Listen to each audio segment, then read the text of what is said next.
जय जगन्नाथ नना ज्योतिष कक्ष चैनल आपण मानक स्वागत जनाऊँच।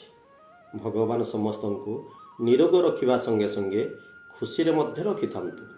आसंतु जानिबा भयंकर चंद्रग्रहण विषय रे। भयंकर चंद्रग्रहण विषय रे जानिबा परे मोर चैनल टी को लाइक एवं शेयर करने को कुंठाबोध करिवे नहीं। 7/9/2025 रविवार शुक्ल पूर्णमी तिथि भाद्रव मास 22 दिन भाद्रव पूर्णिमा इंदु पूर्णिमा भागवत जन्म खुदुरुकुणी ओषा। एही दिन भयंकर राहुग्रस्त चंद्रग्रहण।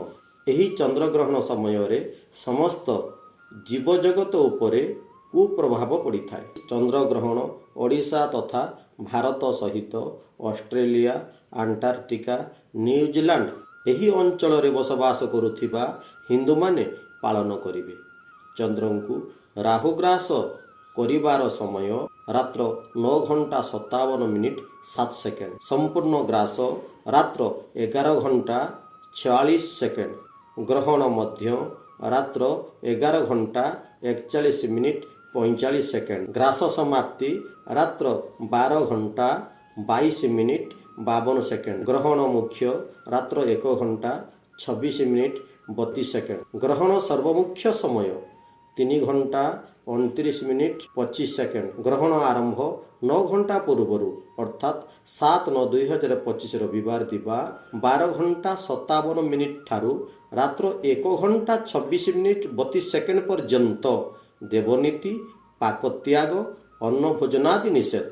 दिवा 12:57 पूर्वर अन्न भोजन करिवे एवं जो माने भोकरे रही पारु नाहांती समाने किछि सुखिला खाद्य संतुला खाद्य रोषेई करी तुलसी पत्र सेथिरे पकई रखिवे। एही सुखिला खाद्य दिवा 12:57 ठारू आरंभ करी रात्र 9:56 पर्यंत भोक लागिले खाई पारिबे। चंद्र ग्रहण समय रे रोषेई करंतु नाही कि खाद्य खांतु नाही। एही समय रे खाद्य खाइले खाद्य विषतुल्य हो जाए। ग्रहण समय रे कौनसी शुभ कर्म एवं शुभ यात्रा करंतु नाही। ठाकुरों को पूजा अर्चना मध्य करंतु नाही। जदि एही सब कर्म करिवे तेबे कुपरिणाम भोगिवे। रविवार रात्र चंद्र ग्रहण समाप्ति हेला परे अर्थात रात्र 1:37 परे राति पाहिबाकू बहु समय रहिबो। तेणु सेतेबेले देवनीति संभवपर हुए नाही। ब्रह्म मुहूर्त रे अर्थात रात्र 4टा परे बा परदिन सकाळे शौच स्नान सारी गोटाए पात्र रे गंगा जल हलदी गुंड कर्पूर तुलसी पत्र एकत्रित करी तुलसी पत्र रे घरे सिंचन करिवे। एहा करिबा द्वारा घरे थिबा समस्त नकारात्मक प्रभाव नष्ट होइथाय। तापरे देवनीति अन्नभोजन करिवे। देवनीति बा ठाकुर पूजा करिबा पूर्वरु ठाकुर घरे धुआ पुछा सारी गंगा जल सिंचन करी ठाकुर को स्नान करेंगे।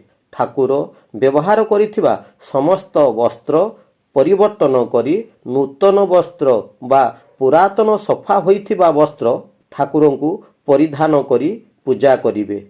चंद्र ग्रहण रे बालुत वृद्ध रोगी और गर्भवती नारी मानक पई कौनसी कटकणा नाही। चंद्र ग्रहण समय रे गर्भवती नारी माने ग्रहण आरंभरू अर्थात रविवार रात्र 9:57 ठारू रात्र 1:26:32 सर्वमुख्य पर्यंत काटिबा छेचिबा सिलेई करिबा चुटी बांधी रखिबा गोटाए जगारे अधिक समय बसिबा बाहरे बुली चंद्र को देखिबा बा घर भितरे रही चंद्र आलोक को देखिबा भल नुह। ग्रहण समय रे गोटाए चोली नड़िया पाखरे रखिथिबे एवं संतान गोपाल बा विष्णुंकर मंत्र जप स्तुति ध्यान करिवे और प्रवचन मध्य सुनिबे।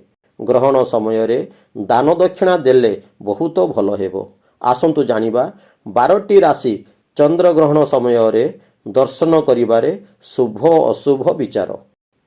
8टी राशि चंद्र ग्रहण समय रे शुभ फल मिलता है किंतु 4टी राशि चंद्र ग्रहण समय रे चंद्र को देखिले ଅଶୁଭ ହୋଇଥାଏ। ତେବେ ଆସନ୍ତୁ ଜାଣିବା ମେଷ, ବୃଷ, ସିଂହ, କନ୍ୟା, ତୁଳା, ଧନୁ, ମକର, କୁମ୍ଭ ଏହି ରାଶିର ବ୍ୟକ୍ତିମାନେ ଚନ୍ଦ୍ରଗ୍ରହଣ ସମୟରେ ଚନ୍ଦ୍ରଙ୍କୁ ଦର୍ଶନ କରିଲେ ଶୁଭ ଫଳ ମିଳିଥାଏ।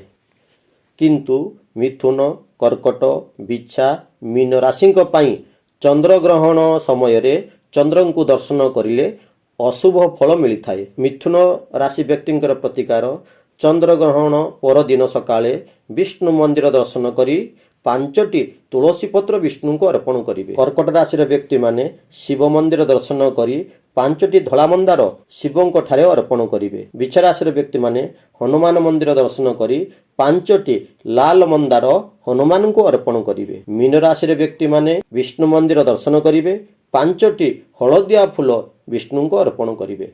ଜୟ ଜଗନ୍ନାଥ। ମୋ କଥାଟି ଆପଣମାନଙ୍କୁ ଯଦି ଭଲ ଲାଗିଥିବ ମୋ ଚ୍ୟାନେଲଟିକୁ ଲାଇକ୍ ସେୟାର କରିବା ପାଇଁ ଭୁଲିବେ ନାହିଁ।